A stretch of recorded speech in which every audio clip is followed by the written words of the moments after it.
Zillow is shutting down and long time closed their iBuyer program. Open Door now is laying off about 550 people. Redfin is laying off a big old chunk of their staff and even closing their house flipping business. Is this good or is it bad for the real estate industry? Are homeowners and home buyers going to be in a better or worse position of this? Plus, GOP wins U.S. majority for the House, and apparently Donald Trump is back in the running for something. Is this going to be good for the housing market? That's what we're going to talk about today. So let's get into it.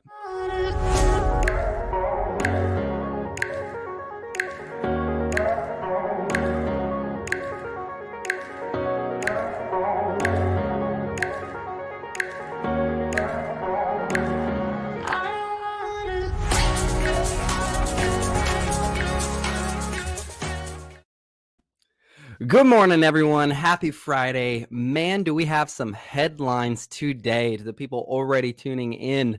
I am your host, Robert Bean, and this is Scale Through the Fail, where we talk about real estate news, noise, and what's next. Now, we've got some pretty major headlines today. We're talking about Zillow and their iBuyer program being closed for a while now, Open Door laying off staff, Redfin laying off staff and closing their house flipping business, and whether that's good or bad for homeowners and home buyers. And then we also, because it's a huge trending topic right now, is the GOP wins U.S. House majority. How's it going to affect the housing market? Former President Donald Trump is coming out and saying he's going to be running again. What's that going to do? And joining me today is a very special guest, Larry Lee Lender, as he goes by, or Larry, the mortgage extraordinaire. Oh, man, let's bring him on. Larry, welcome, brother. What's up, boss? How you doing? I'm just glad you made it on with those technical difficulties we had. Yeah, that's my fault. Normally I do join like 15 minutes ahead, but I was on the phone with another fellow loan officer asking me a bunch of questions. I'm like, I gotta go, dude. So yeah. Listen, I'm just glad you made it. So and you did it last second too, which was even more awesome of you, because I had my normal hosts. Both of them had a lot of things going on, and I'm like, all right, who do I know who would love to come in and talk about these headlines? And I was like, absolutely, Larry. Yep. So, Larry, what we're going to kind of talk about today, as you probably heard in the deadline and saw in the brief, is there's a lot happening in the iBuyer world right now. A lot. Mm-hmm. Yep. But here's the thing. Agents may left and right be cheering. Yeah, this is great. Screw them. They're terrible. But on this show, we're objective. Mm-hmm. It doesn't matter what opinions are. What does the data show? What is, and then if we give an opinion, we make sure it's clear. Here's an opinion on that. And so what we're going to discuss first is we're going to go with each company, Zillow, Open Door, and Redfin, and talk a little bit about what's going on in their companies, just at a service level, and then whether we believe that that is good or bad for homeowners and buyers in this industry. And at the end of it all, we'll kind of vote and say whether that is real estate news or if it's just noise. So let's start off with one that's kind of old news, but it's relevant because it's all part of the iBuyer program. And that is earlier this year, Zillow, and a bit last year, but especially this year, Zillow had an iBuyer program and was exceedingly aggressive with their offers. I mean, they were making offers that no comps could support at all on homes. And it was pretty wild to see that they would just come into a market with no presence and then a month later own a huge chunk. Like, it was pretty crazy. Now, obviously, agents were pissed off and mad as heck. In the mortgage world, did Zillow's aggressive tactics, did that influence or change much going on in your world? Like, or did it kind of really just be more on the agent side of things and how they were taking offers? People were going directly to them. Like, what did you see from your perspective when that happened with Zillow aggressively coming in? So I'll give you like sort of a macro perspective and a micro perspective, right? And micro is something I actually experienced, right? I was unable to help a client buy a home because it was a home that was owned by Zillow, right? And because of the flip rule, right, you Mm, can't buy a house and sell it faster than 90 days using an FHA loan, right? right. So the person, they wanted the house, it was a dream house, whatever, but because they were FHA and not conventional, they were not able to buy the house because it was owned by Zillow. Okay. Interesting. So I think that probably happened across the board, across the country with a lot of loan officers and their buyers. Okay. What I mean by that is a large portion of our clients are going to be FHA buyers, right? Absolutely. Well, if Zillow is buying up all these houses, that's a house that an FHA buyer cannot buy, right? So it limited the inventory that FHA buyers were able to purchase, which in a market that's crazy is already kind of not helping anyways, Yeah. right? So that was a micro experience. Like I directly was affected by Zillow because of this. Okay. Which, whatever, right? Now on the Business. macro level, yeah, it's business. On a macro level, and if you follow me 5 years ago, I talked a lot of trash about Zillow. Okay. I was saying that the robots are taking over. Zillow was founded by the same people who started Expedia. Do you remember your travel agent? I don't. Right. So it's almost like that's their business model. Digitize an industry and basically squelch out the human side of it. Right. Become the overseeing robot god of this universe, right? That's like their way of growing business. Okay, so I was talking about how Zillow, and this before they became a brokerage, right? They're also a mortgage company as well. Okay, Yeah. And I was calling them out. I was like, dude. How can you say you're not becoming a mortgage company when you're licensed in every state on the MLS, right? You're every single state you have a license, right? And they're like, oh, it's so that we can refer deals and it's RESPA compliant. Like, no, BS, you are making a move, right? You're playing chess, right? So that already was something that I was against, right? And of Right. course, because we're trying to save our fellow industries, right? Our the mortgage guys, right? And gals. So I was already upset about that. Of course, when I started seeing them doing like the whole like massive purchases of homes, I was like, that's just one step to them taking over on the mortgage side as well, right? Because obviously, if they own these homes, they might also be trying to leverage the mortgage side of the purchase as well, right? Because not just Zillow does this, and I'm going to bring up another larger company, Rocket Mortgage, right? Rocket Mortgage wants you to do the mortgage with them, right? And then once you're in their database, they're going to constantly market to you and pitch you to Mm-hmm. be the listing agent because there's Rocket Homes now, right? They want to pitch you to be the listing agent when you do sell your house. So in a way, by giving you a mortgage, you've actually became a part of their database so that they can market you when you do sell your home, right? That's why I warn agents, do not allow your clients to go with Rocket Mortgage because Rocket Mortgage is going to try to steal that client from you for future deals, right?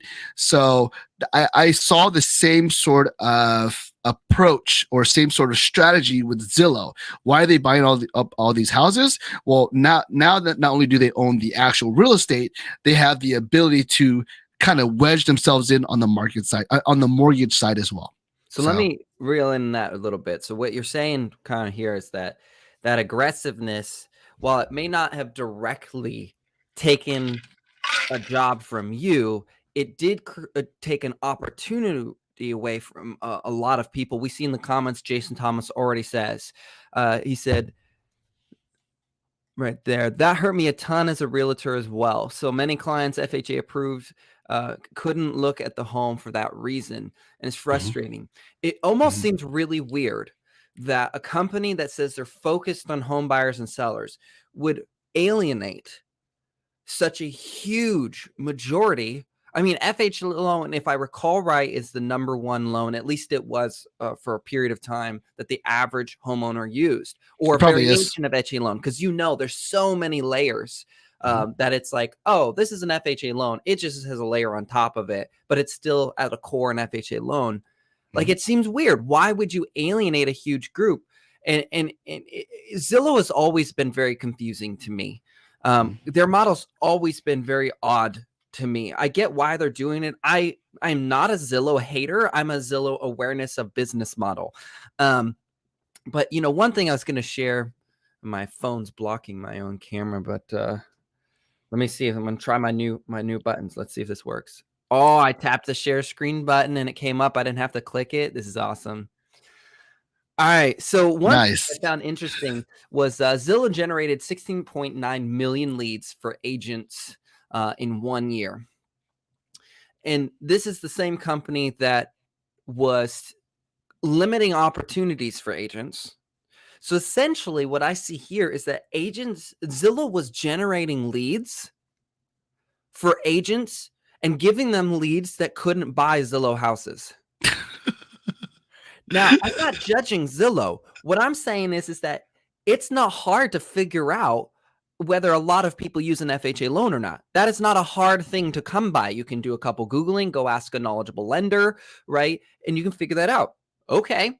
It's not hard to understand that if that's a vast majority of leads that come in, then a lot of the agents' clients will be FHA loan users. So then why would you sell a lead to an agent that statistically might not be able to buy their lead might not be able to buy the house that you're trying to sell as well? That seems like a really odd game. And that odd game did not play out as far as the home buying side, which is kind of something I think is really important to talk about. I'm not going to hate on Zillow for closing their iBuyer program. Listen, it's business. Sometimes you have to cut your losses, right? There's a multitude of times where you look at your business and you go, okay, things need to change. There's nothing wrong with that. Everybody going down with the devil, these idiots. I'm like, no, they'd be idiots if they were still running that program. They tried really hard. They were very aggressive. It didn't work. Now, I know agents are going to hate me for saying that because I'm not hating on them, but that's just business. That's not a sign of poor management, in my opinion. That's a sign of, hey, we tried something. It didn't work. We cut our losses. Smart, in my opinion. That's smart. But one thing I wanted to kind of talk about is why didn't it work? So what I want to know from your lender's perspective, right? I want to know from your lender's perspective, why did Zillow not work, their iBuyer program? Why did they lose so much money? So if you really want to know what a major company like Zillow is doing, if you want to almost see the future, all you have to do is look at what jobs they're hiring for. Right? Look up Zillow. Yeah. Look what they're hiring for. That's going to be a strong indication of what their strategy is, right? And I immediately looked up what they were hiring for whenever the iBuyer program shut down, and they were hiring a lot of AI developers. Okay, and I thought to myself, wait a minute, maybe this was just a database growing sort of attempt. Right. Of course, they wanted to profit. They wanted to get market share, flip the houses, make a profit, yada, yada, yada. Right. But I am actually bold enough to say that they predicted that this was a possibility. They were playing chess. Okay. I call it like fifth dimensional thinking, right? Okay. We're going to try this. If this happens, that's okay. We get this. If this happens, that's okay. We get this. If this happens, then that's the ideal situation. Well, instead of that happening and this happening, this happened. But guess what? We saw this happen. We saw this coming. We can still benefit from this because we got this, and this, right? A lot of startups will actually operate at a loss. Uber operate at a huge loss for a long time because they're trying to brand themselves. They're trying to get market share. They're building infrastructure, right? And they're taking a loss to sort of kill the competition. Right. I'll use a really, really funny pop culture example. There's a scene in Interstellar where they talk about the reason why the United States faked the moon landing was to bankrupt the Soviet Union, because the Soviet Union would be like, okay, well, we got to compete with the United States. So they started pouring all their money into their space program and therefore bankrupt the Soviet Union. So it was like a ploy. The United States was investing all this money to land on the moon. For what reason? In terms of profits, not really any reason, right? But they did it as a loss to sort of kill their competition. You see what I'm saying? So in a way, that's a legit strategy. That is, it's they do it in auction houses even too. It's a very common strategy. Just drive up the price, knowing someone wants it badder than you, and they'll go broke trying to not let you win. But if you've got deeper pockets and more patience, you come out on top. yeah. So I think Zillow literally was seeing a silver lining, or a sort of a benefit, side benefit. Like, hey, we might lose our ass on this. I'm sorry, I don't know if I'm allowed to say that, but we might lose ourselves. Yeah, sorry. We might lose ourselves in this, but guess what? We gained this, we gained that, and we also killed this part of the competition. We killed this part of the competition. Right. Yeah.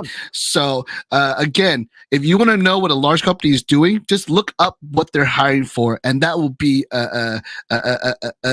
almost a barometer of what's next. Right. So I think the iBuyer program achieved what they wanted to achieve, and it was no longer profitable enough for them to move forward. But I think they got what they needed. That's my opinion. So I'm going to bring up one last point for Zillow. This is more of an educational thing for agents and for clients as well. Anybody tuning in, to kind of give you a perspective on how this is relevant to you, what you should take away from this. So here's a little bit of story. This is actually in my city that I live in, where Zillow actually, when they started rolling back their iBuyer program, started backing out of contracts. If they were under contract and they had a way to get out, they got out. That hurt a lot of people. Now, here's what I'm going to say about that, though. People treated Zillow like the devil for backing out of contracts when they represent clients who do the same thing because the house or the loan or whatever is no longer in their best interest.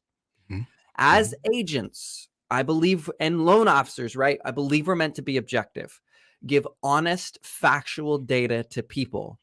Going over and demonizing Zillow because it was no longer in the best interest of their company to pursue that they had under contract, and then not going after your clients who do the exact same thing, I think that's hypocritical, and I think it makes us lose integrity. But if you want to understand where what do you do with this information then, right? If Zillow's not the enemy and they're not a demon, then how is this relevant as an agent? What do you do with this information as a consumer? Here's what I'll tell you, and what you need to understand about Zillow is Zillow was the only one of the iBuyer programs making actually good offers. I mean, extraordinary offers. Open Door was not. Maybe if you got lucky, but generally Open Door was not. And that's why Open Door still has their program running, which we're going to get to in just a second. But Zillow also proved that they could not sustain that, which means that people believing that the iBuyer programs that are out currently are good for them, Zillow proved that a good offer was not sustainable. So any offer you're getting now is not a good offer from iBuyer programs. That is just the truth. Now, there might be some slight tweaking, but they're not going to be buying junk homes because their insurance and their corporation won't allow them to do it. Their liability won't allow them to do it. You don't see Open Door listing a beat up old trailer. No. So for people going, oh, it's for people who just want to sell fast. Well, first of all, selling fast is a whole concept that is very dangerous to mess with. You do what's best for your clients, agents. But what I want you to think about is, one, the integrity that you operate with your business. Again, if you said Zillow's the devil, but then your client wasn't, when they backed out for their best interests, you're hypocritical. And it hurts our industry. There are legitimate reasons to dislike some of Zillow's business practices, but that's not one of them. And at the same time, so many millions of agents, maybe hundreds of thousands, because we only have like 1.8 million. So I'll take that back. Hundreds of thousands of agents online bashing Zillow every day. Those same agents, I have seen them talking about how Zillow is their number one lead gen source. Guys, don't do that. Don't do that to yourself. You want to buy leads, fine, buy leads, but don't tear down the company that you buy leads from, because again, that destroys the integrity of your business. So when that's something I really, really wanted to put out there, is that you see news stories even like this, where the news is trying to blow it up like Zillow was the devil. Listen, right here, they still got their $5,000 non-refundable deposit. Everybody who has had a listing and had a client back out, what do we tell them? Well, you still got the deposit. Some of those, and this was a non-refundable deposit, according to this article, which a lot of the earnest money deposits that are on contracts, at least in Tennessee, are not non-refundable. They're contingency based. As long as they back out based off within the time frames within their contingencies, they get that back. Yes, it sucks. It sucks, but that's not a Zillow problem. That's not an iBuyer program. That's a people problem. And it's within their right to do that. So moving on from that, though, is we're jumping into Open Door now. Okay. Their iBuyer program is still going. And so but they are cutting costs. They're cutting staff right now, about 550 people, 18% of the company across all its functions.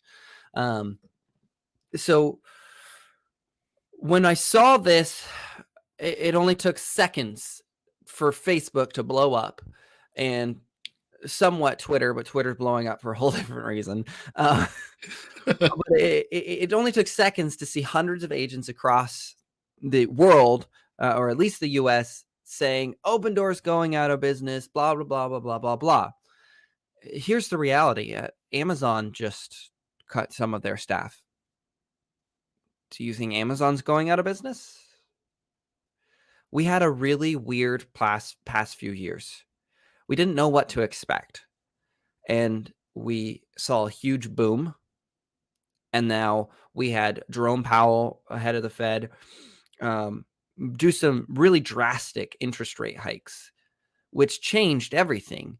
So companies have to adjust. So I forgot to ask you. So go into Zillow. The headline of Zillow closing its iBuyer program as a win for agents and consumers. Would you agree or disagree? Is that news or is that noise? So I actually believe that, something I learned is you follow what the big players are doing, and they're going to have a lot more data and intelligence that we have, because they have millions of dollars in order to afford that. So the way I look at it, whatever they're doing is going to be an indication of what's to come, right? So if Zillow is cutting the iBuyer program, is that a win or a loss? Well, maybe a loss for the other iBuyer programs, right? I don't see it as they lost versus Open Door or Redfin. It wasn't a competition, and we're fighting, but we're going to go ahead and get out because we're tapping out, right? No, I think they have intel and knowledge and have these super geniuses who explain to them, hey, this is not a good idea, we should get out, or we should need to go to another direction, we need to pour our resources in another direction. So that's why they reacted that way. So that should tell the other iBuyers, wait a minute, maybe this is a bad idea, right? And if you really think about it, you see how the housing market kind of shifted in the same way in the last couple of quarters. Maybe Zillow saw that coming. Maybe they saw, wait a minute, this is not good. There's a storm coming, right? We need to get out, right? So maybe if they were to stay in the iBuyer program, they would suffer a lot more. I mean, look at all the layoffs that are happening right now. Mm-hmm. Right. So it's almost like Zillow got out knowing that the storm was coming, and the other guys were like, and now they're the ones who are feeling the pain. Right. I agree. Yeah. I agree. So news or noise? I think it's news.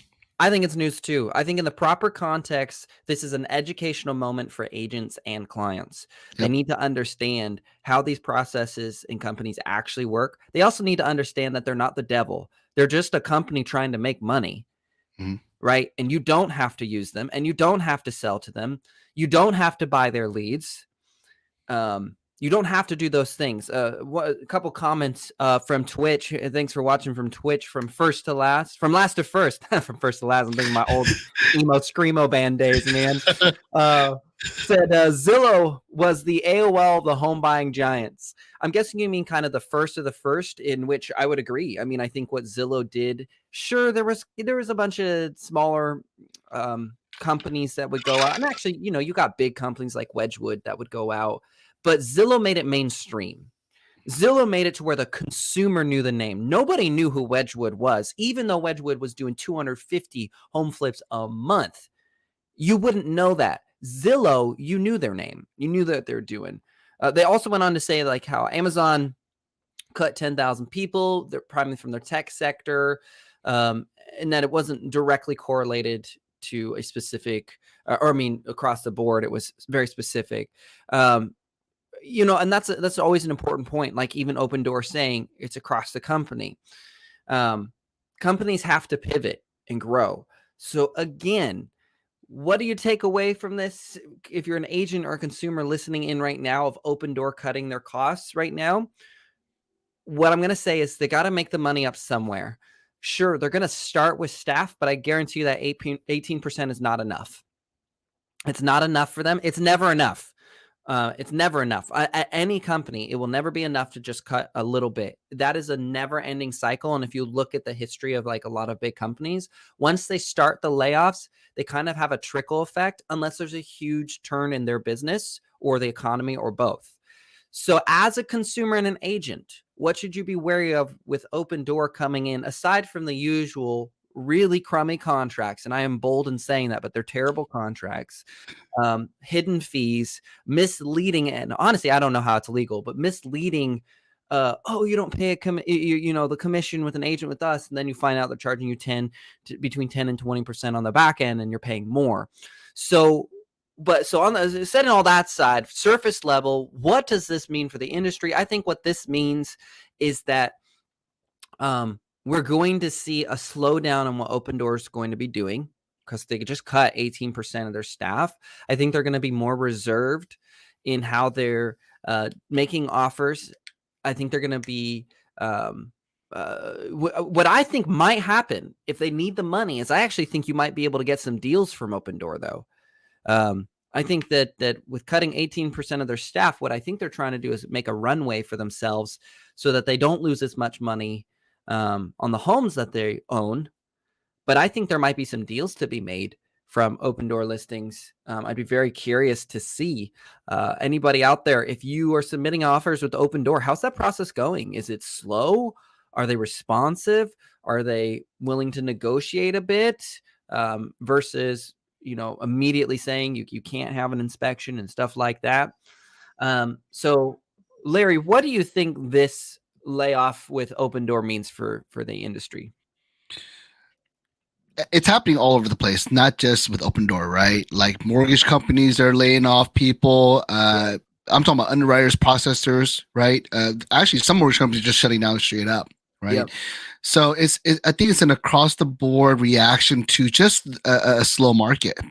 Okay, so whether it's going to affect us as agents and real estate professionals and mortgage people, I don't know. But to me, it's just sort of. I mean, if you were saying news or noise, this is more like noise to me, right? Not saying that you can't take advantage on a micro level on what's going on with Open Door, but I don't think it's going to really affect the industry as a whole as much because it's almost like just more of the same, right? And the agents and the loan officers who are able to survive this storm are going to be the ones that gets all the market share once things turn around a little bit. Oh, yeah. Same for loan officers. I agree. Yeah. So yeah. I wouldn't say this is a celebration or anything like that. I wouldn't say this is something that you should be happy about, but it's definitely a reaction to what's going on. So we're not alone is basically what I would say.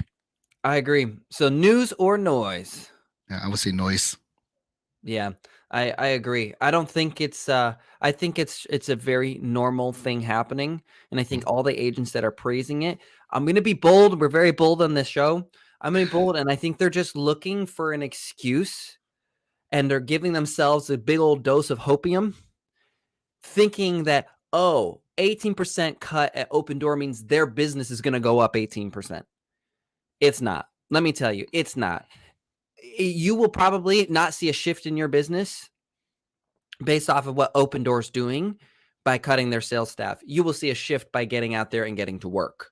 Mhm. So I agree. I think it's noise, man. I just think it's garbage noise that it's out of context the way that I see it being used all the time. Oh, Open Door, yeah, screw those guys. They don't know what they're doing. Do you say that to Amazon? Do you say that to the lending partners that you work with? That you tell your clients you should trust these guys? Well, you should trust them if they're willing to make the hard decisions. Mhm. You're going to have to make cutbacks. There's going to be times where the businesses fail even.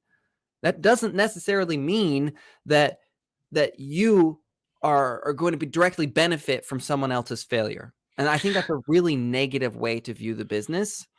And it kind of leads into the Redfin, what's going on with Redfin right now, which is Redfin is also laying off 13% of its workforce, and they're shutting down their iBuyer program as well. Now, Redfin has laid off a couple other people back in June as well. So I think it's what we're seeing here was like 27, 30%.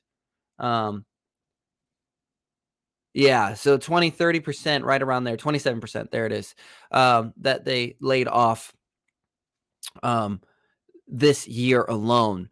And I think it's very similar, and I think we're seeing just a similar story. There was an opportunity. Redfin said, "Can we do this opportunity in the iBuyer program?"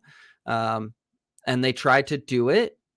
The industry has changed exceedingly drastic right now, and so I think all they're doing is just cutting back and saying, "Listen, we can't afford to operate the way we were because that was a different market." Um, interest rates were lower, housing prices were astronomical, bidding wars, things sitting for 24 hours. As a corporation, being able to move an asset in 24 hours is insane.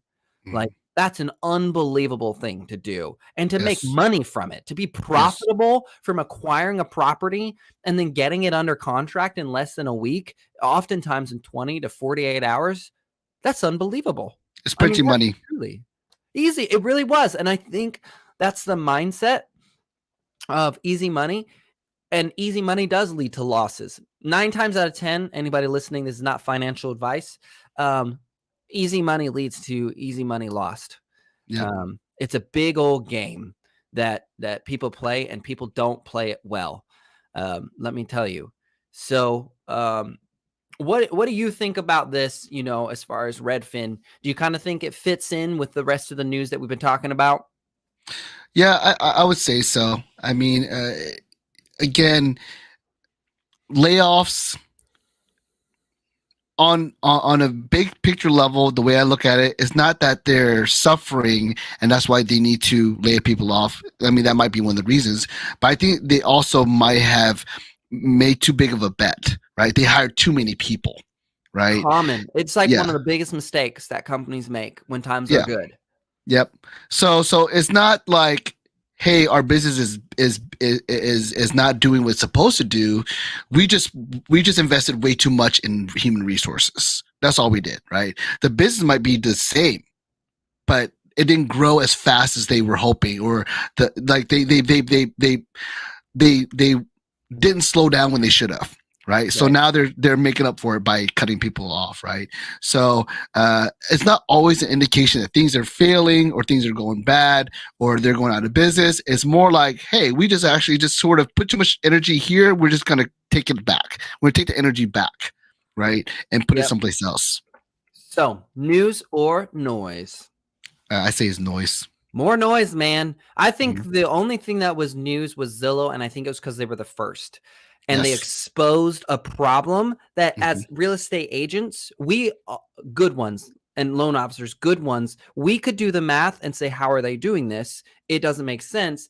Zillow coming out and closing and admitting openly, publicly, they lost money, validated the facts, which was really important. And so that's why I think that was news, while the rest of it, I think, is absolutely noise. I think Open Doors noise. I think Redfin is noise. Yeah, I think we really just see that as just a bunch of noise. And again, here's the truth. I really think that agents are using this news with this kind of attitude that it's going to help them somehow. You're not going to get more clients because Zillow worked in a way to serve your clients that you didn't. You're not going to go get those clients unless you actually bring them something valuable. That's why they went with them. That's the truth. When I've lost a client, it's not because of the market. It's because I didn't make that connection. I didn't bring them enough value for them to say, yeah, I'm with this guy. It's on me. So for any agent listening, it's a harsh reality, but I'm going to encourage you. When you read news like this, you do a quick blurb educating your clients about the pros and cons of iBuyer programs. Use it as an educational point, not slander, not insults, and absolutely do not get it in your head that somehow it benefits you. You have no idea. You have no way to directly correlate it to a benefit for you, and there's no reason to believe that it benefits you. Does Facebook cutting like 11,000 jobs somehow magically help another tech company? Is Amazon better off because layoffs are happening at Facebook? No, we have no reason to believe that, especially since Amazon's laying people off. Focus on the right things, agents. And that's why we do this, because listen, I get it. It's a horrible reality of mob mentality. That's a good line, though. Horrible reality of mob mentality. Oh, let's go. Yeah, I like it. That's what it is. That's what it really is one guy's bitter because he lost a listing to Zillow. And then he goes and tells how bad Zillow is and celebrates everything that happens bad at Zillow. Then other agents are bitter because they are not where they want to be in their business. But let me tell you, the guys at the top who are really winning. Okay, shout out to Nick McLean. Love you, brother. Shout out to everybody over at John Cheplack. Shout out to our partners at the Carbon Club. Shout out to just so many of the successful people I know. They don't care what Zillow is doing or Open Door or Redfin. And if they do talk about it, it's usually as an opportunity to educate their clients as a pro and con, so the client can decide for themselves what's best for them. Now, we got a long comment here, and it's actually a really good one because it leads right into the next section that we have. So the comment is essentially, I'm going to paraphrase it, okay? But I want you guys to see it real quick. It's a real comment. But essentially, I'm going to paraphrase it. People can't afford to buy houses, and that's the real problem. Normal people can't. The average person can't afford to buy a house while rent and cost of livings are going up. So essentially, people are being priced out of living. Okay, so really awesome, sad, but awesome comment because it leads right into the next conversation, which is change in politics. Now, this one has to be, Larry, this is the first time you've been on the show, so I always preface when we talk about politics that we do not bash either side. There is absolutely none of that, and we do not support that. I don't care where people lean left or right. It's about being objective with what's happening. Whoever is in House, controls majority, is president, we're just going to talk about it, but it's not meant to be a platform to push a political agenda. I know you're good with that because you're great, but I always say that for everybody listening too. So again, the problem, normal people can't afford houses. Would you agree or disagree, Larry? Agree, 100%. Everybody watching, agree or disagree? Let us know in the comments. Do you think that the average person can afford a house right now, not 6 months ago, right now, today? Do you think they can afford a house? And then, Larry, would you agree that from your perspective, rent and cost of living are also going up? Absolutely. Why inflation, right? They have to. Why wouldn't it? Right. Statistically, historically, there's no reason to believe. Okay. So anybody listening, would you also agree rent, cost of living are going up. This is important. This is important. And this is a really interesting conversation to get into that I'm very excited. So just like people have what I'll call false flags or hopium, where they go, oh, Zillow and Open Door and all of them are cutting staff and closing programs, therefore my life's going to be better. They do the same thing with politics. They go, my life is bad because the last majority party was majority, and my life will be good when the new majority party is majority. Okay, first of all, you need to read a history book. There is nothing in history that actually supports that. And if you dive deeper to the non-puff pieces that are out there that are politically charged one side or another, what you'll really find is it's almost impossible to track who makes a difference. Because in reality, people go, well, when you're generally under X, Y, and Z party, the economy performed like this. But what those studies don't cite is the duration and the impact clause, which means how long did it take for it to settle? Was it actually the last party's laws and changes and reformation, and we just didn't see the results until the new one? Mm-hmm. Mm-hmm. Because that's statistically more likely. Mm-hmm. So when this reason why we're talking about it now is I see agents right now. And Larry, I want to know, in the mortgage world, from agents, lenders, anybody else you deal with, do you see people who believe that this is going to directly affect interest rates and housing markets and are basically talking about this? What conversations are you hearing related to real estate and the change in the government? Absolutely. There's a lot of I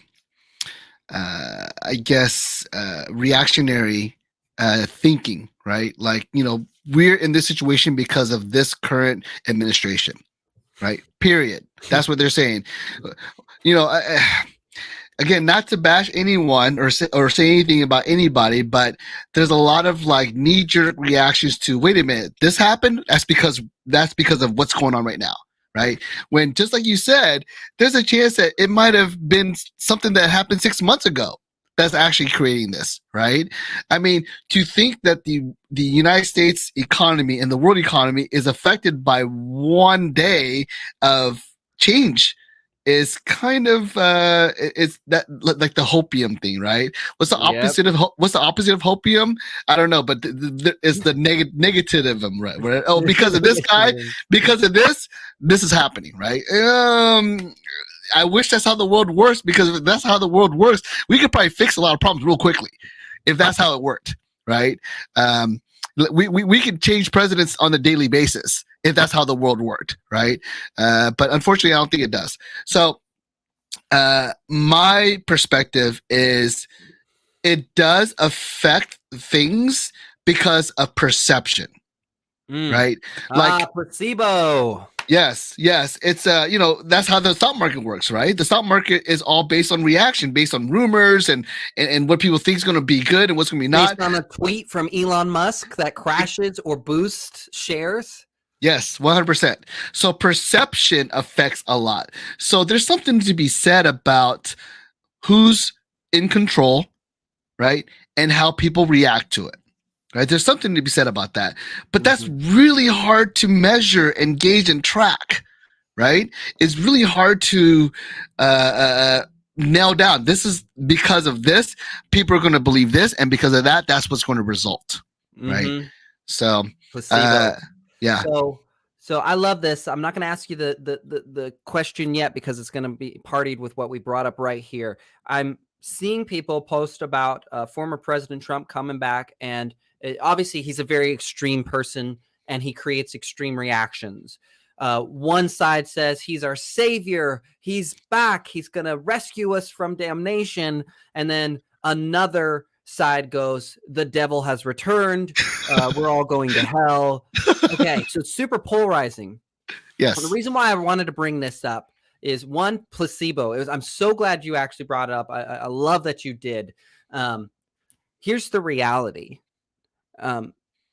you can say that President Trump is going to be a divider or uniter. But at the end of the day, you as a person have more influence in your direct sphere than President Trump will ever have, than any politician and any law will ever have. If you think that X, Y, and Z politician stands for hate and is going to incite more hate, what do you need to do? You need to go incite more protection, peace, respect, honor, and yours will go a lot farther, okay? It will. It absolutely will. And so the placebo effect is that, you know why you think President Trump is causing more hate? Because you are causing more hate. Because you're now saying anybody who supports a Republican or a Democrat is therefore part of the problem, while admitting and kind of overlooking the fact that you also are part of the problem. And the reason why we say this is in real estate. Our job is not to be political influencers, which I see that a lot in real estate. I mean, Larry, have you seen it? I've seen it on Facebook where agents will be like, I will absolutely not work with a client who voted for President Biden. Yeah. Or Yes. they make jokes about, like, I was showing a house and then I saw someone had a Make America Great like flag on their wall. And so I did something awful to their house. Right. And I'm like, and he's the problem? Exactly. He's the one spreading hate. I remember when he was first running and nobody thought he would win and we thought it was a joke. I remember when he was first running, I wasn't even in real estate at the time. Man, how long ago was that now? When he's first running, so that'd be like 6 or 7 years ago. 6 or 7 years ago. I was serving at Cracker Barrel, and I remember standing next to a girl. We're wrapping up silverware, to hand out and stuff. And she goes, I saw this guy come in, and it was, he had a Make America MAGA hat on, and she said, if the boss wasn't looking, I was going to spit in his coffee. What? And then her friend goes, yeah, you know what we should do? We should see where his car is and slash his tires. And now here's the thing. Both sides do that. Let me make that abundantly clear. I just happened to be a personal time in my life where I witnessed, and I go, you said those things directly after saying how you believe that he incites hatred and that he divides the nation. As real estate agents, our job is to serve others.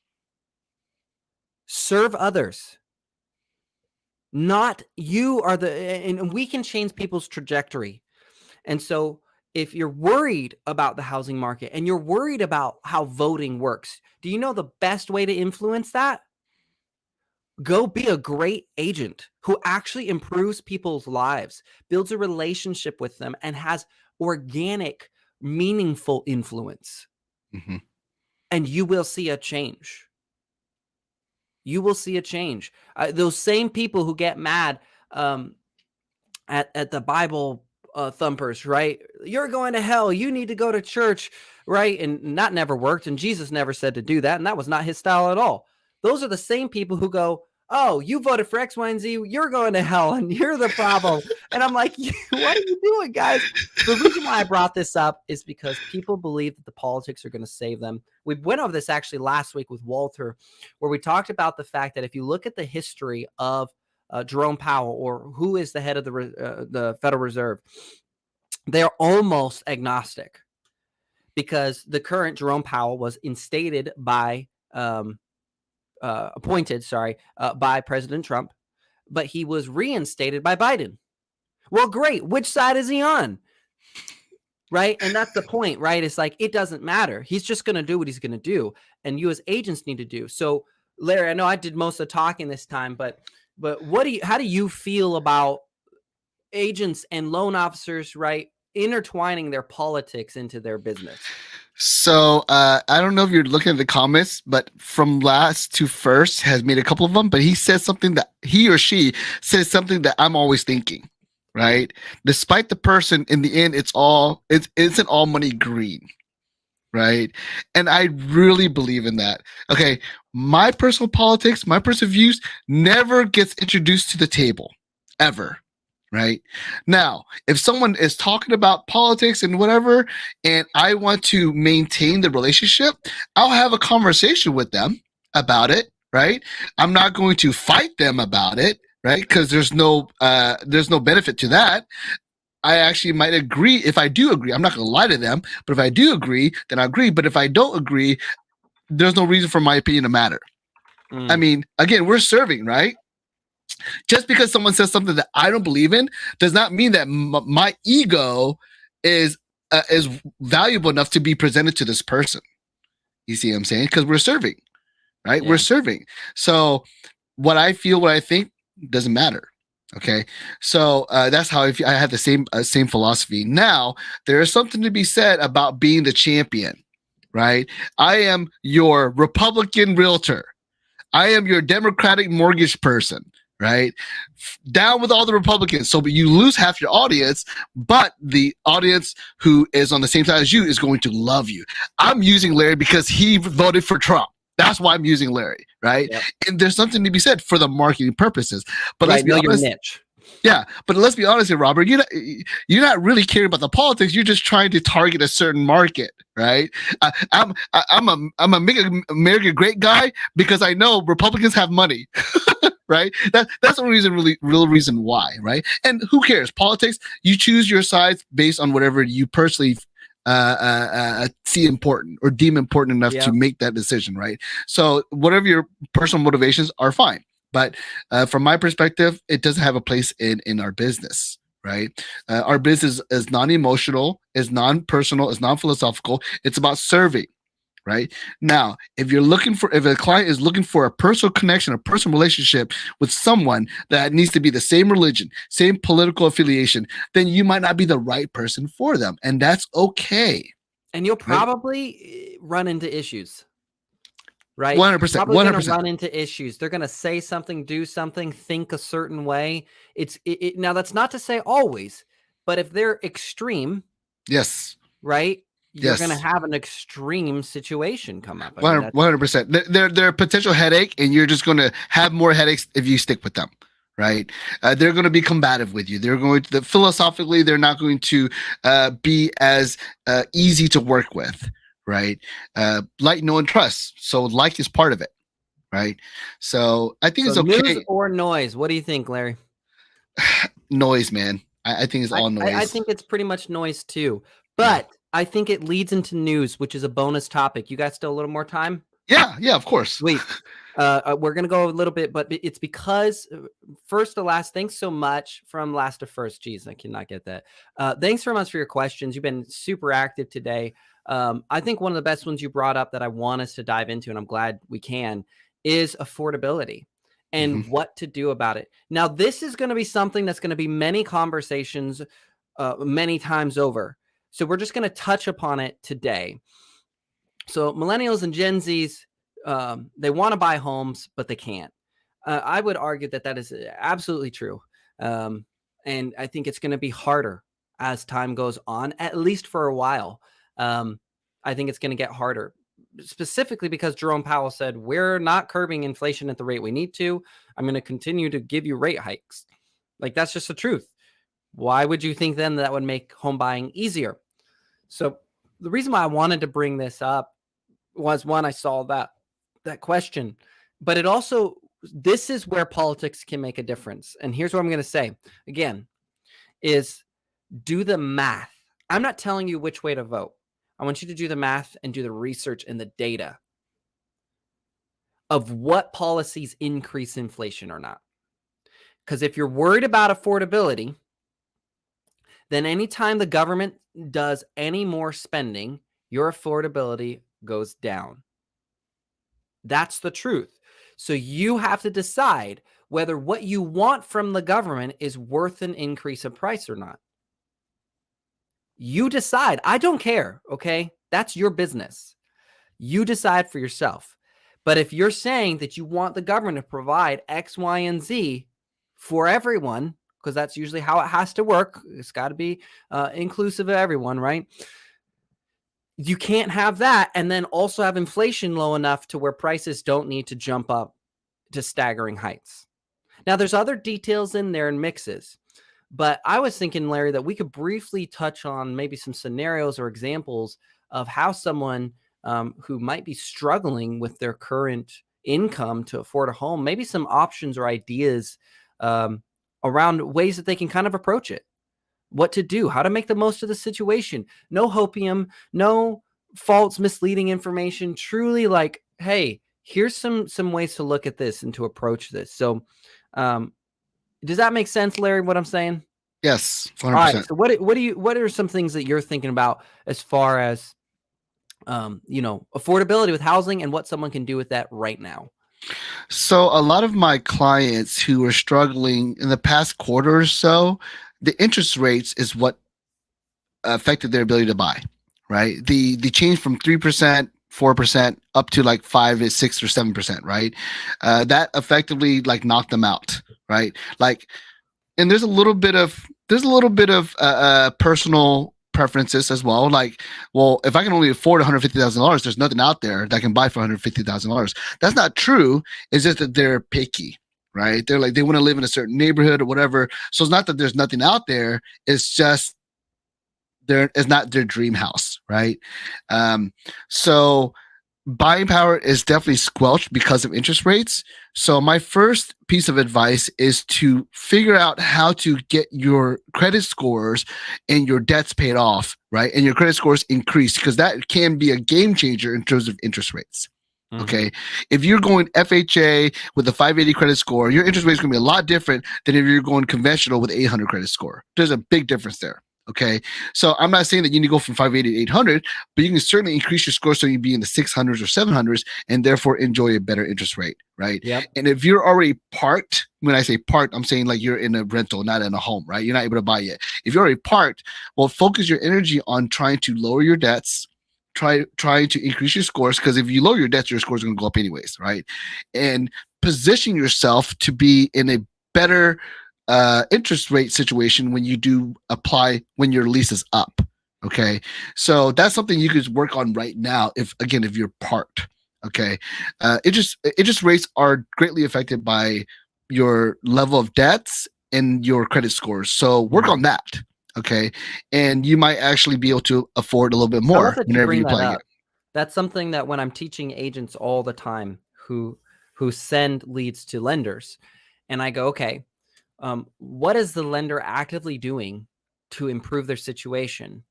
9 times out of 10, they're not really doing anything. I know lenders, hate me if you want to, but listen, I dog on agents just as much, and I own what I do that I need to improve on as well. But that's the truth from my experience. Oh, well, we sent them an email of some things they can do. Okay, well, if you've ever worked with any person ever, you realize that sending them an email is not enough. You have to walk them through the process. You have to hold them accountable to a certain degree. The other thing that I see is once they're pre-approved, I see the lender wipe their hands and go, okay, my job's done. Come back to me when you have a contract. When in reality, every single day, in my opinion, not actually every single day, but every single opportunity there is to teach the client to improve their financial situation, like you said, debt, Yes. credit, things like that, they absolutely should be doing that. Yes. And so from last to first brings up a good examples. They're saying some people can afford the mortgage payments, but they can't afford the down payments, even the 3.5% on an FHA and stuff like that. And I would agree. And I've actually advocated for this a long time, which is I've talked about the reality that if just because someone can afford the monthly payments does not mean they'll miraculously have 10, 20, 30, and heaven forbid you live in California and LA or New York where your down payment's $200,000 or $300,000. Right? That's not going to miraculously appear. There's no boss that's giving their employees enough for a home down payment as a bonus around Christmas time. And with layoffs happening, which is the slight news of the noise that we see, you really think companies are going to be leaning into bonuses? So what people have to do is they have to change the way that they look at their finances Yes. and how they Yes. spend money. and they've Yes. got to have a plan, and they've got to exhaust resources. They need a good agent, and I emphasize the word good agent, someone who's knowledgeable, who knows how to look at deals, put things together, find opportunities. They need a good lender who knows how to explore multiple types of loans, how to help them increase their financial standing and make wise decisions with that. They need a good CPA. If you use taxes the right way, it can be a huge asset and it can minimize liabilities. They need good insurance who helps protect their asset, because a lot of insurance out there is not sufficient for the assets that people have, and it really screws them over when things get crummy. And so Hmm. some examples of way, and Larry, you already brought up two great ones that I'm just going to compliment, which is improve your credit score, pay off your debt. No matter what, those are good things to do. While I don't agree, I think the credit score is a really corrupt system. Hmm. It doesn't matter. That is what is used. And Yes. until the revolution happens, which I don't think it's going to happen anytime soon, we're going to be stuck with that. Hmm. So if you want to play in the game, you got to play by the rules, Yes. but you can still at least use them to your advantage as much as possible. Get your credit score up, pay off your debt, because having less debt, no matter what you decide to do, is going to put you in a better position. It's one of the Hmm. few things that I agree with Dave Ramsey on. There's a bunch of stuff that I think he misses context on. It's okay. I know he's polarizing, right? He's no different than a MAGA person or a Biden person or whatever. Like, it's no different. It's a polarizing viewpoint to attract his type of fans. Hmm. But the other things that you can look at is assets that you already have and what to do with them. And so what I mean by that is, if you own a car, is it a luxurious car? Was there a chance for you to sell the car, make a profit, and downgrade to another car? Do you have the ability to sublease? Do you have the ability to even rent out your car? There's a lot of ways to make some extra money. And if you're smart, you'll put that money aside for something Hmm. valuable that will increase your equitable worth. See, the truth is that the market is not in favor of people right now. Interest rates are not in favor of people right now. So I'm 100% acknowledging those. But the other reality is that people are self-sabotaging, Hmm. right? They are absolutely. In fact, Jerome Powell and the rest of the Feds, they looked at it and they said, why did consumer spending not slow down as much as we thought it would? Because even in the face of increasing, I kid you not, there have been stories, and I have not been able to fact check them, and I don't really know how you'd fact check them, but there have been stories of people spending 10, 20, $30,000 on a Taylor Swift ticket. Now listen, someone did buy some of those at a premium. And there are people who absolutely turned around and said, I need to put myself in a better position in life, and then went and bought those tickets. And then they went and they bought a new car, and they bought Starbucks. And listen, I'm not hating on Taylor Swift. It's incredible what she's done. She's built a massive business. Starbucks has been extremely successful. But if you're serious, then you got to get serious. Yes. Yes, you can vote any way you want, but guess what? You probably won't live to see the changes. I'm going to be real with you. Go ahead and vote for your kids and their kids to make good decisions, but no matter what you're going to do voting right now, you probably won't reap the benefits of it. That's the truth, which means you need to do what you can do today. And the way to make housing affordable, which is great timing, is making housing affordable again.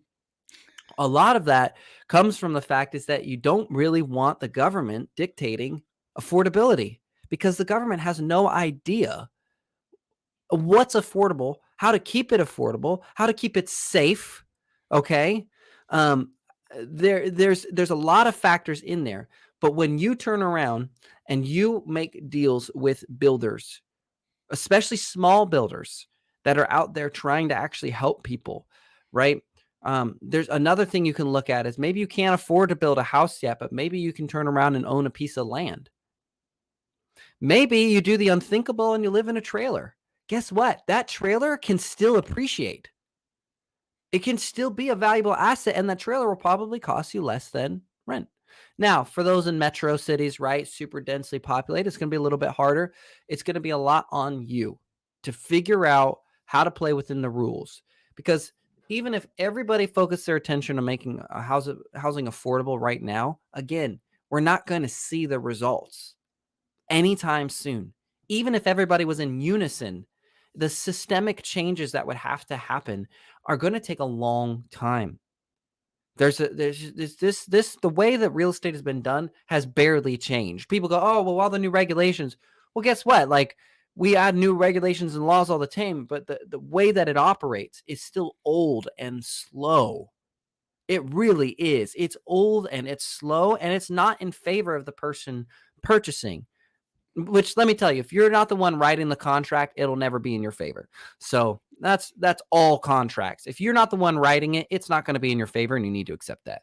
So let me ask you, Larry, what do you think people need to do to help make things more affordable? I know that's a loaded question. It's like, wow, what does that even mean? So if you've got nothing, don't be shy. If you do have something, like, say that too. Like, but what do you think people can do right now to make housing more affordable?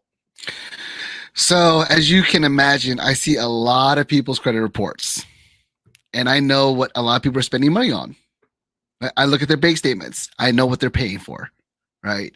And although it's kind of weird and creepy that I'm telling you that, it's the reality. I'm a loan officer. I'm gonna look at financials, right? And in my personal opinion, there's a lot of spending that's unnecessary. Okay. Mm. And not to judge a person for wanting to buy Starbucks every single day. I myself, I buy coffee from time to time. I have my vices that I spend every single, week or Look at our whatever. setups. Yeah, absolutely. Absolutely. We're consumers. Okay. But there's something to be said about being able to change your behavior and your mentality and your perspective for the greater good.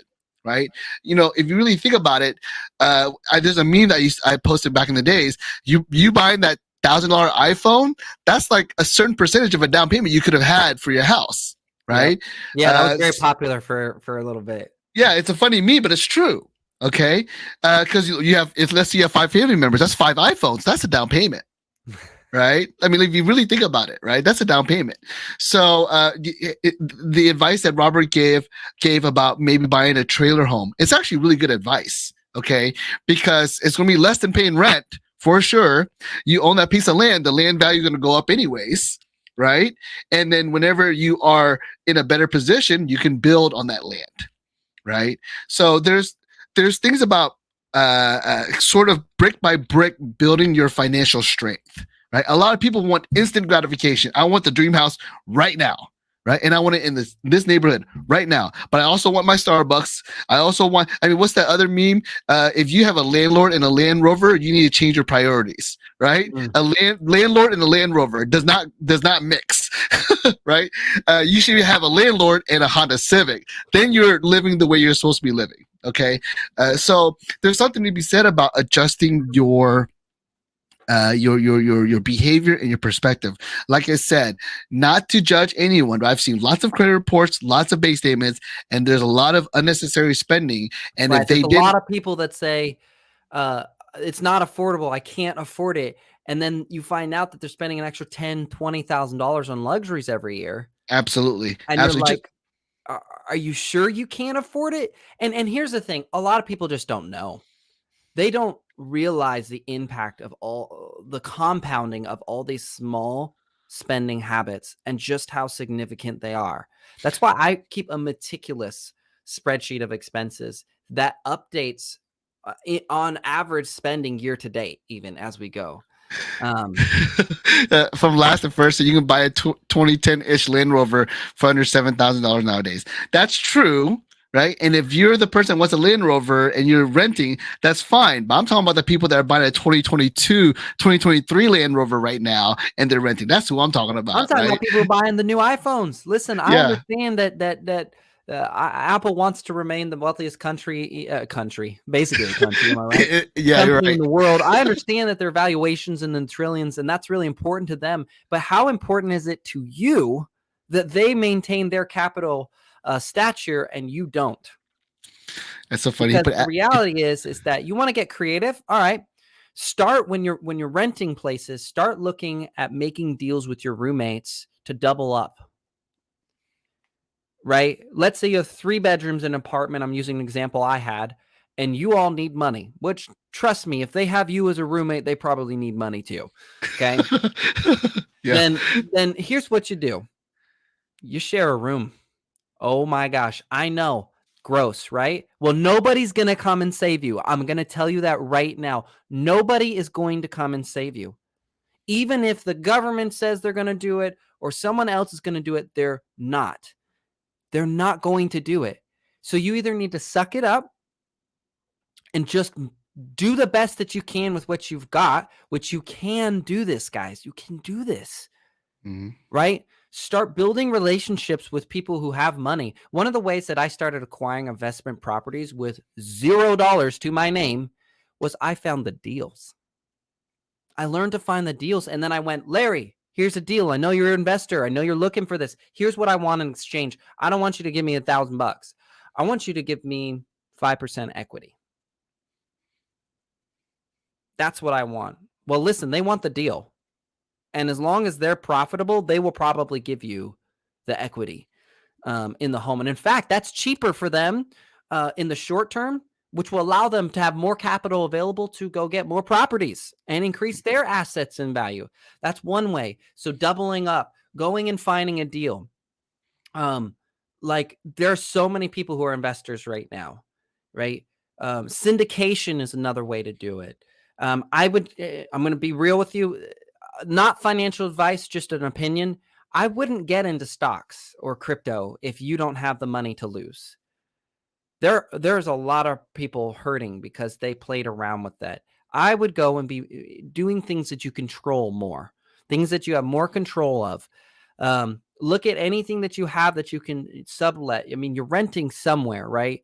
Right? Because if you're watching this, you're probably not homeless, right? Like that's just truth. If you are, hey, listen, reach out to me and let me help you get on your feet and get moving. But you probably have some sort of asset that you can use that you just don't realize. You get creative, guys. If you have coworkers who go to the same office as you and work the same shift, you know what you could do? Get up an hour and a half early and pick them up and charge them. I used to pay my coworkers before Uber, right? Like before Uber and any of that stuff existed.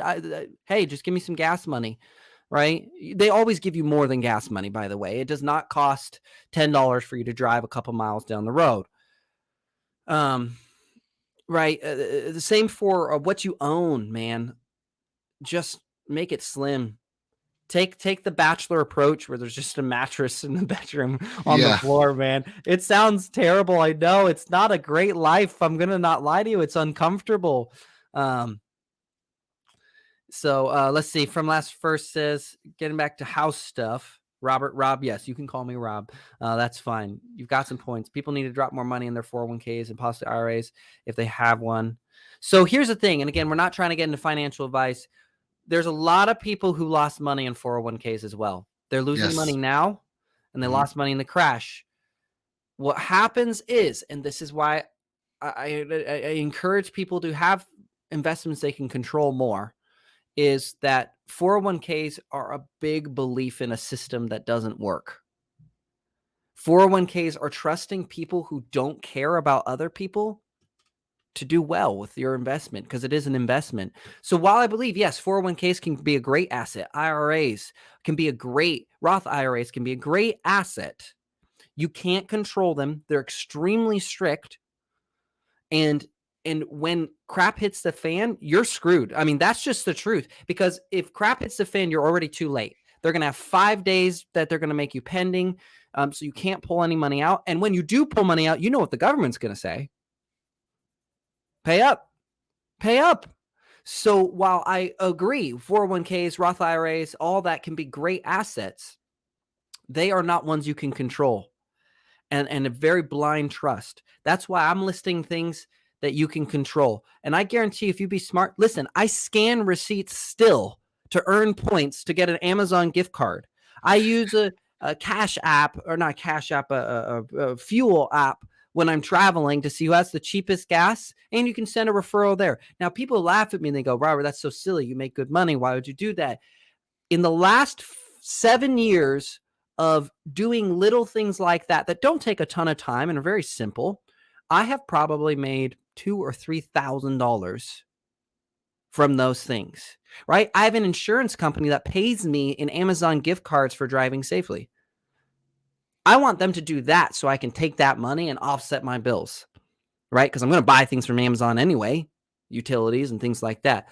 So, Larry, any comments kind of on some of the things I'm saying and getting a little wild and extreme out there? Yeah, that's okay. I think that's what makes this call fun, right? There are. Now, I'm not a financial advisor, but I guess I'm gonna let it be kind of a public knowledge. I am getting to learn stuff about that. I'm getting my license and stuff like that. There are investments out there where you can be protected with any crashes in the market. Okay, Yes. so you can Google it. It's like basically, if there's a drop, then you don't suffer the drop, but if there's an increase, you actually still profit.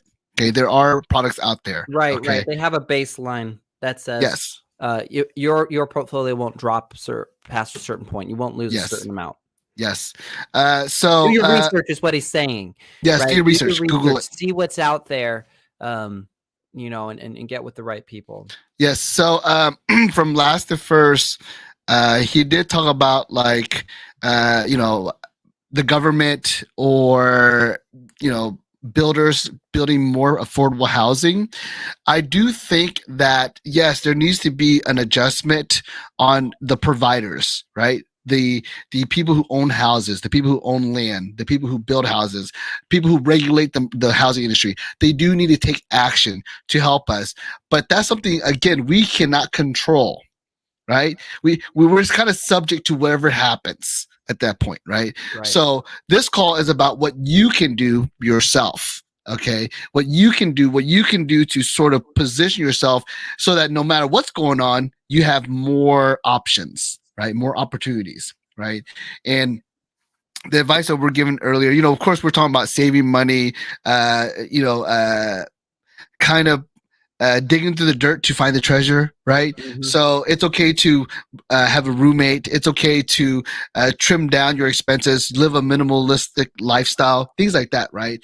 But things that are more practical, I would say, in terms of aligning yourself with your lifestyle, but still being aware, is again paying off your debts. Don't spend any more. It's okay for you to track your expenses, and your life will change. Yes. Seriously, just track your income and your expenses, and your life will change. Yeah, and small things as well, like skip the upgrade, right? So instead of an iPhone 10 to iPhone 11, get the iPhone 10, skip the 11, and then get the 12. Right? I mean, try to. You don't have to upgrade your phone every single time it comes out. I mean, if you really think about it, that's kind of silly because the changes are so minimal. It's like, why are you paying so much for such a minimal change? Right? Yeah. So it's almost like kind of program yourself to just make smarter financial decisions. Right? I agree. I got a comment on what from last to first says, because there's two important things, and I definitely think they're good points. So one is, he says he has, I'm assuming because you said that guy, he has more control over the 401k.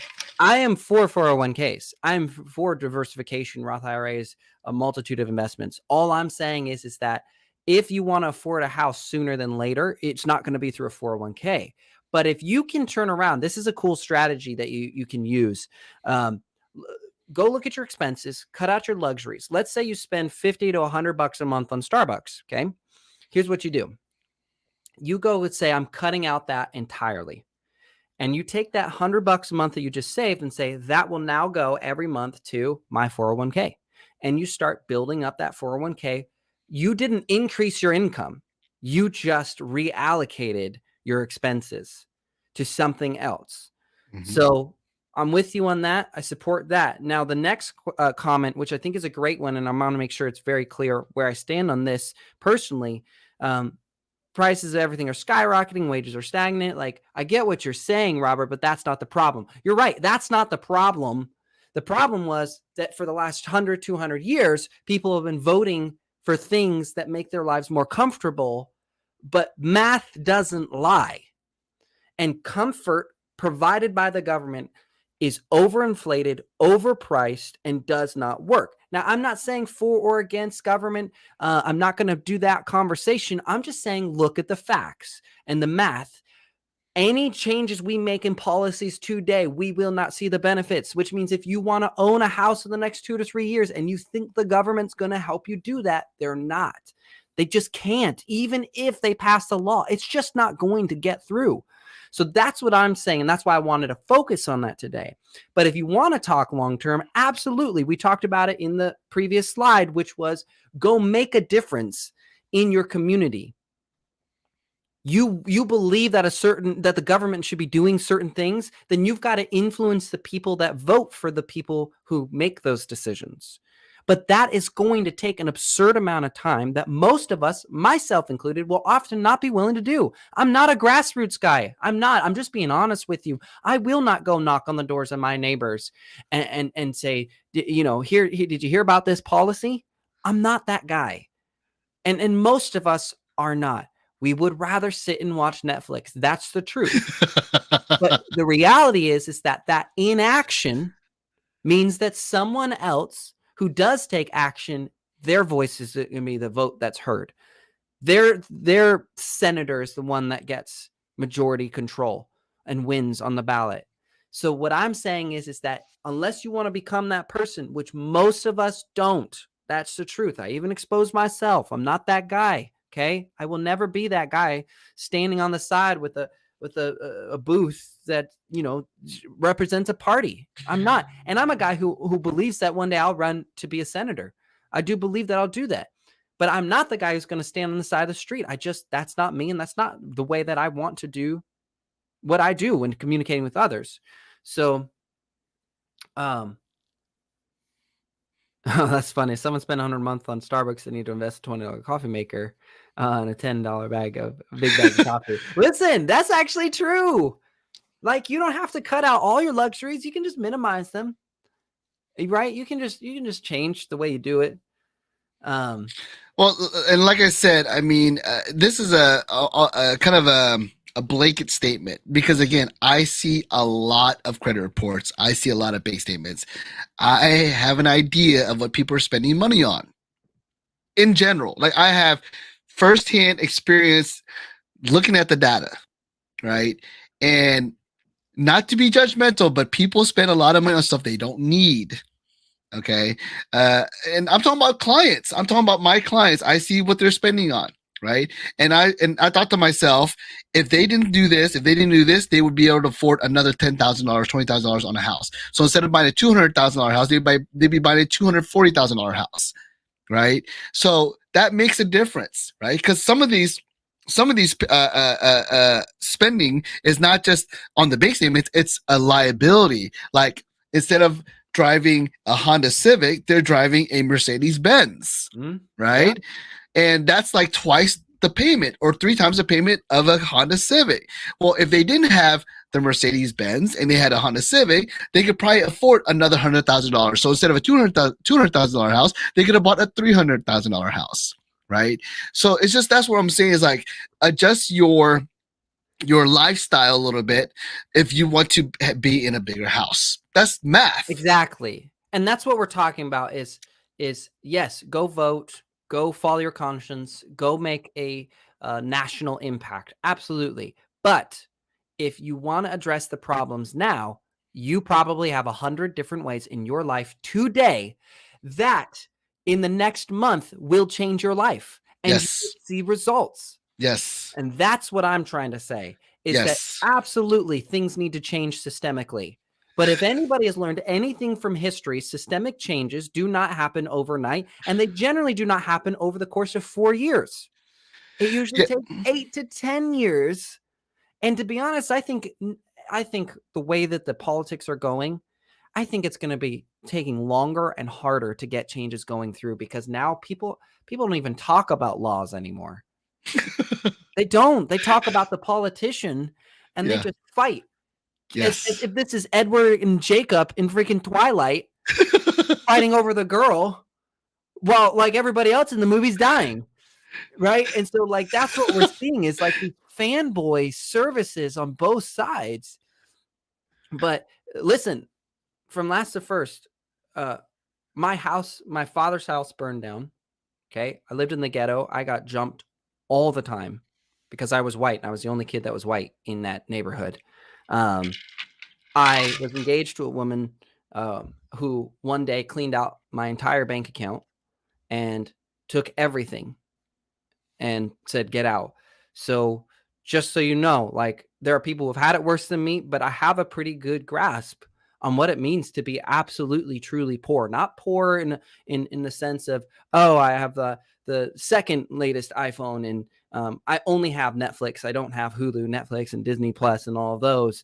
I'm talking about where I didn't have anything and I slept in my car, right? And again, I still felt grateful to even have a car and to have people around me who brought me food because I didn't have money for food. I'm not even kidding you. I had $20 left to my name at that time in my life.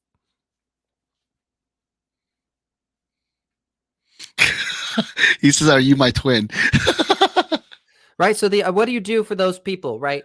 If you cut down all your expenses, and I mean, it's going to be hard and uncomfortable. It's one of the few things I agree with Gary Vee. If you want it, eat dirt. If you do that, and I don't say eat dirt in the sense of diminish your health. I just mean like cut it out, all the fat. We will have a lot more.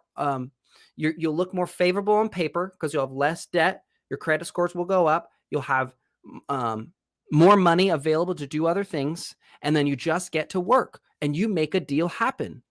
Go connect with me. Go connect with Larry. Go connect with someone who's successful and knowledgeable at making deals happen and let them teach you how to make a deal happen. Maybe that's you get a roommate and it's a 3-bedroom rental and you put 6 people in it, 2 to a room, and then you all have just decreased the amount that you owe and you save your butt off. It sucks. Go do it.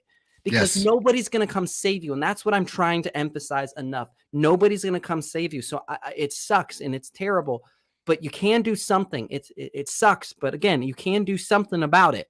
Then if you want to go buy a home, have a great agent who's really knowledgeable, who can explore every option and has the right lender who is also great at their job. And they'll look at assumable loans. They'll look at FHA and other government-backed loans and grants and things provided by the state. They'll get your CPA on and see the tax side of things. And they'll explore every option to make a deal happen.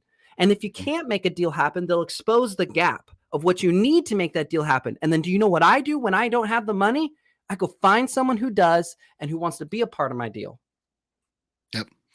And there's a really great point that Robert's making. The thing that from last to first, I wish we knew your name, but you know what you said from last to first, you said it's not that people can't afford the monthly payment, they just can't afford the down payment. Well, that's a very simple fix. You got to save. So how do you save? By trimming down your regular expenditures, your monthly expenditures. So an example is let's get a roommate, right? If you are by yourself and you're renting a room or an apartment for $1,000 a month, and then another person's doing the same, and you're both struggling to save money, well, if you roommate together, now you're paying $1,000 for one apartment, and you have $500 a month extra that you can save, right? And 500. Man, that 500 will add up so fast. Yeah, 500 times 12 is $6,000. Then you cut out Starbucks. Then you cut out Netflix. I'm sorry, cut it out. There's free. Peacock is a free streaming platform, right? There's free versions of things. Go to YouTube, suck it up, cut out all those expenses. It all adds up. Next thing you know, you have $600, $700, $800, maybe even $1,000 a month that just became available to you. Yeah, and Jay, I'm not going to suggest anything illegal. Okay, but I've heard of people sort of like hopscotching or sharing like inviting friends over. Yeah, to watch with them. Yeah. But they can watch it in their own house. It's magic. Yeah. Or Umbrella Academy. I'm glad you said that. That was a great. Yeah. Thing. Yeah. Or asking, hey, sorry, my internet's cut off. Can I use your internet just for an hour to do whatever? That kind of thing, right? Like you don't need to have constant stream Wi-Fi all the time, right? So I mean, Most people have more internet than they need. They're not exactly, like us exactly. doing HD streaming with our cameras. Yeah, And most people. also, I you would can say negotiate 90%. everything. Did you know that the average cell phone bill in the US for one person is $180? Do you know how much I pay a year for my cell phone bill? How much? $180. I'm Wow. not kidding. I use Mint Mobile. Do you know why? I didn't need to switch, but I knew there had to be a better option, and so I looked for it. And I tried other ones. I won't say names, but they were poor in service. I didn't just give up after I tried one and said, "Oh, I guess all the cheap ones are bad." I said, "I'm going to try every last cheap cell phone company in existence to see if any of them work. Because if I can do that, I will literally save myself about $1,000 a year just on my cell phone service." My Hmm. screen cracked. I didn't get it repaired, and I didn't upgrade my phone. I'm not going to do that to myself until it's inoperable, Hmm. right? I drive a Yes. Kia Sportage that's fully paid off. My wife and I, we suck it up. We share a car. We could go buy another one. We're not going to do that. We're not going to do that, right? All the time, we have to make these decisions, but people aren't. Listen to Larry. He said, I see their finances. You have to do everything you can on your part first. Yep. And that's you'll see the quickest and most impactful change when you do that. All right, we went way over. Yeah. And that There's was like there's awesome like though. there's like 3 calls. Seriously, this is amazing. And we should do more like this. So for everyone who tuned in, drop your comments on questions, comments, concerns. Do you think we're idiots and totally disagree? Tell us and tell us Yes. why. More importantly, tell us why you believe what you believe. We are not all knowing. These are opinions. We do our best to bring facts and data in it, but that doesn't mean we have the whole picture. That doesn't mean that there isn't some bias. I'm sure there is. But the point of it all is that we want to help you. So tune in live. We do this every Friday. It's called Scale Through the Fail. I host it. We bring in amazing guests like Larry who come in and we talk about trending things going on in the market, how it's relevant to you, and what you can do with that information. Also, as you can see from last to first, when the comments are available, we usually try to answer comments in real time and give whatever insight or information and assistance we can. So seriously, ask and we will do our best to serve you. Larry, thanks so much for being on the show. I really appreciate it. It was awesome to have you. And we will definitely be bringing you on again. I appreciate it. I also want to thank Jay. That's Jay. That's from Last to First. That's their name, Jay, right? I Yes. want to thank them because I think they drove a lot of the conversation. So they were like our They third. made us go 40 minutes over. Heck Yeah, yeah. I yeah. love it. They're like our third co-host. That's right. Third co-hosted by from Not the First on Twitch. Yes, Seriously, yes. Jay, these are the conversations all of us need to be having. Yep. These are the conversations. This drives change, and this will drive change faster. These are good, healthy conversations where we challenge each other objectively and constructively, and we share our resources and our ideas and our tools, and we work together to address the problems that we're facing. So thank you, Jay. Appreciate you. Yes. Clap to just having you be such a great participant. Yep. Anybody else, please jump in at any time. And we will see you next week, 9 a.m. Central, live. Appreciate it, Rob.